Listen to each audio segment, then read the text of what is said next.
Hey viewers, Dr. George Kosmides here, and again, here to clear up some myths in my whiteboard classroom here at my office in downtown Hilo.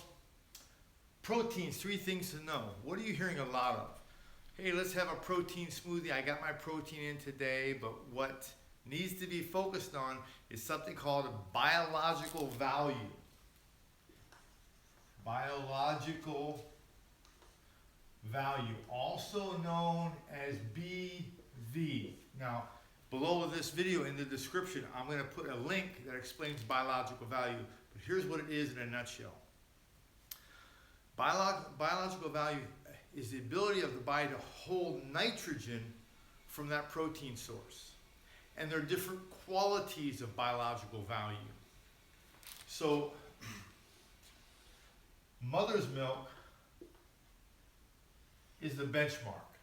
So mother's milk has the highest biological value of all protein sources. So that's the scale at which all protein sources are levied against, okay?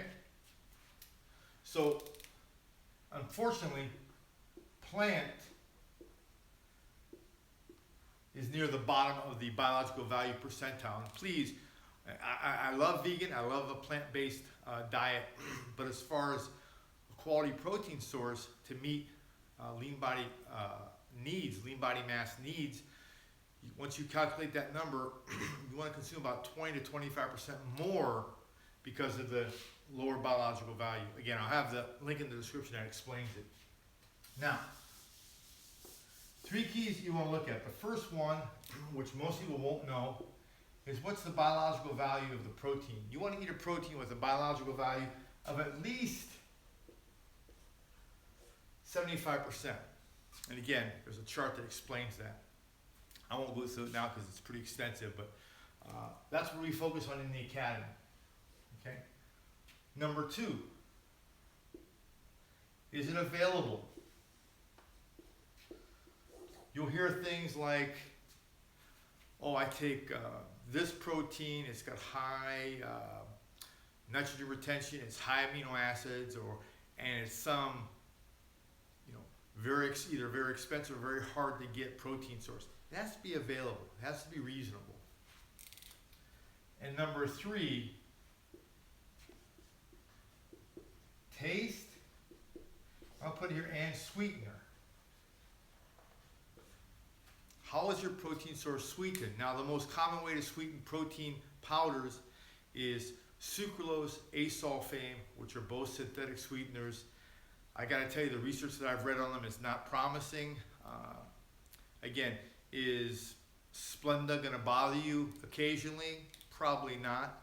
For daily use, I would have a problem with that. I think my body would as well. So you want to watch how they're sweetened. The best sweetener currently that's on the market that has 0 calorie and, more importantly, or just as importantly, no insulin load is a sweetener called stevia. Not Truvia, but stevia. Truvia is actually lying to you because there's dextrose in there. So again, the sweetener is important along with these 3 other elements. So biological value, again, I'll leave the link in the description. Availability and cost. That's kind of 2 of them, but that's pretty much, is it available in your area? Is it cost effective? And taste, and how is it sweetened? If something tastes terrible, no matter how high the biological value, how good the price is, trust me, you may drink it a few times, but subconsciously you're going to resist consuming that product because it tastes pretty much like crap, and it's not going to work. So be realistic with your assessments. Get a good one. I talk about how to support your lean body mass on my webpage, leanbodyacademy.info. Also in my academy, it's the number 1 focus that you really need to know is what are you dealing with your body as far as lean body mass protein requirements. Most people aren't even close, okay? Okay, I hope this helps you. I'm Dr. George at leanbodyacademy.com and leanbodyacademy.info. You can find out more about me there. If you like what you're watching here, these short whiteboards, please like and share, and also hit the bell so you'll know when I go live. You can pop on and watch me live. Okay, thanks guys. Dr. George, Hilo, Hawaii, downtown office, signing out. Bye-bye.